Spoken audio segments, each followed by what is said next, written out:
NHL offer sheets are few and far between. They happen every few years, but it's always a big deal when it goes down. From Jesperi Kotkaniemi to Sebastian Aho to Dylan Holloway and Philip Broberg, the offer sheets from a few years ago are still big talking points.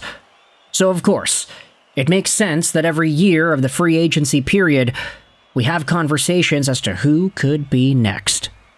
And that is what we're talking about in this video commentary today, because the 2026 RFA class of guys is a very, very strong class of guys. Especially when you look at who is available, the guys that could, in theory, be offer sheeted, and the caliber of talent that they provide. Ladies and gentlemen, let's talk today about some of the top young superstars in this league and a post on the R Flyers subreddit that proposes an offer sheet hypothetical. Take a look at what eKurt1007 went out there and said. There's a 99% chance this wouldn't work out, but for the sake of discussion, screw it. We are trading for one.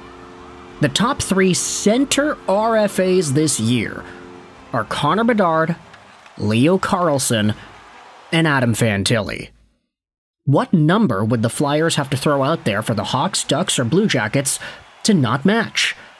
I know it would have to be insane, probably the highest salary in the league, but I'm curious as to what other people think.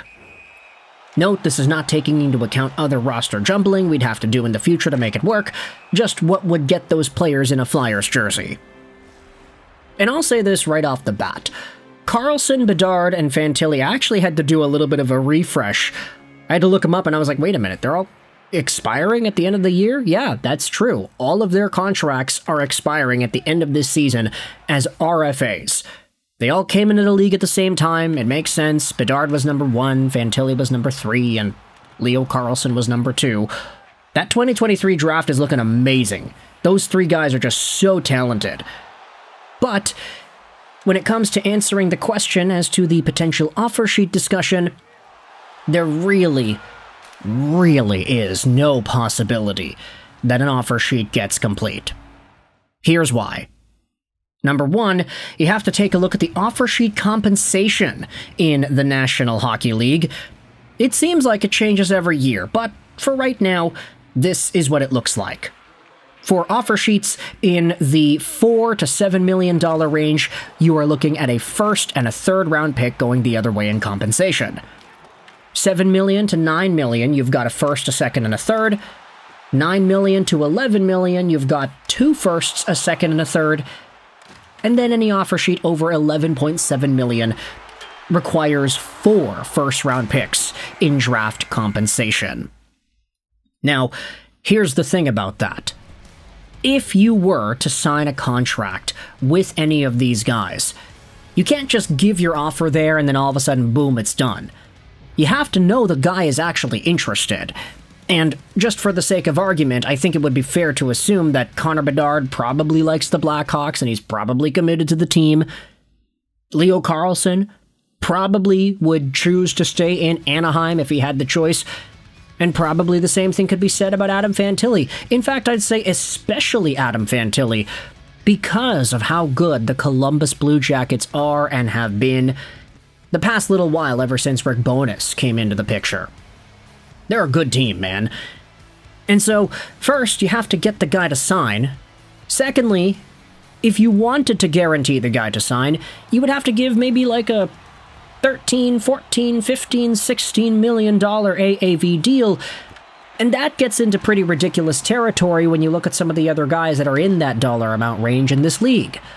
Leon's making 14, Austin's making 13-something, Kirill Kaprizov's making 17. It's hard to really justify anybody who is in their early 20s making more than or the same as Draisaitl, Matthews, and Kaprizov. And that's not even taking into account Connor McDavid, who is making 12.5.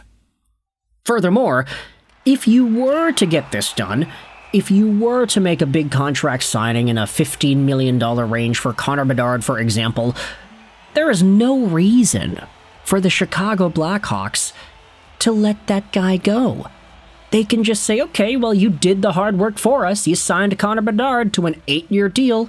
Awesome. We wanted to do that too, but we weren't able to get it down to a dollar amount that he was comfortable with, but now all the negotiating is done. It's 15 mil. What are we going to do about it? Are we going to let Connor Bedard go? No, of course not. We're not going to give up the rights to that guy for 4 first-round picks. It's Connor Bedard. The league's going in a direction anyway when Connor Bedard is essentially one of the best players in the world. It makes sense for him to kind of reach that territory too, especially if it's in an 8-year capacity. Leo Carlsson and Adam Fantilli, maybe not so much. I'd say that Carlsson is probably worth, let's say, $9-10 million a year. Adam Fantilli a lot less so, but still, he's very good and very young. Connor Bedard right now has 66 points in 58 games played. That's on pace for 79 points over 69 total games played. So if you did the math over 82 games, Connor Bedard is on pace for 93 points. That's not bad. Leo Carlsson slowed down a little bit, but he is still over a point per game with 60 points in 59 total games. And then Adam Fantilli has 53 points in 71 games. He is 1 point away from matching his career high, which was accomplished last year. In 11 fewer games, mind you. So all 3 of these guys have exhibited some pretty good improvements over the past few years, and ultimately the fact that they are as good as they are make it so obvious as to why they would be an offer sheet target. It's just, hey, the cap is going up so much that I don't really think it's that big of a deal for any of these teams that own the players to be able to match it.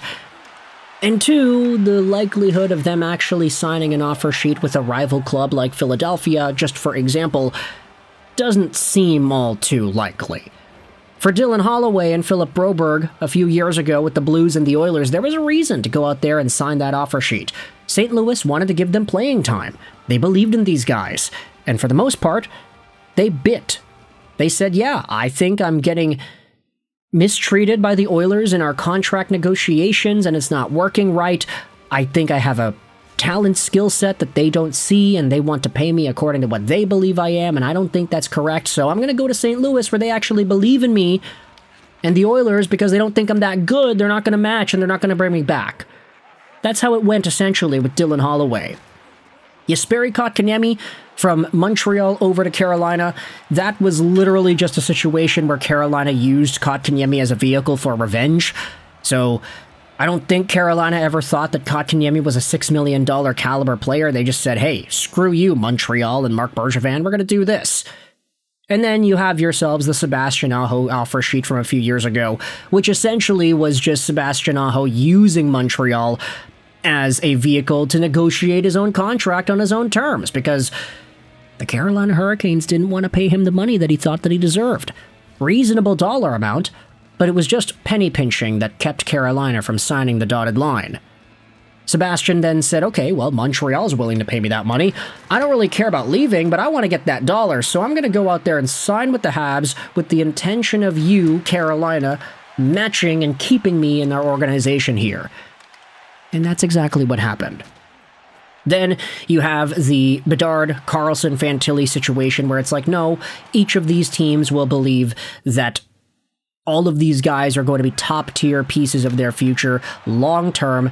They want to go 8 years. They want to sign these guys. It could be, let's say, $8.5 million if you're looking at Adam Fantilli, 10 plus for Leo Carlsson, and then maybe even 12 for Connor Bedard. Maybe if you really, really believe in the guy, you say, okay, well, we think you're going to be better than Draisaitl, then you can give him 15. But then again, it's like you can give him 15 if you're Chicago. The cap's going up. You don't have to wait for some other team to go out there and give the dollar amount for you and then you just match. Just get it done. So with all that said, let me know your thoughts in the comment section below. What do you think about the idea of an offer sheet this summer which would include a name like Fantilli, Carlsson, or Connor Bedard? I'm saying it's not going to happen. I'm saying it's very unlikely.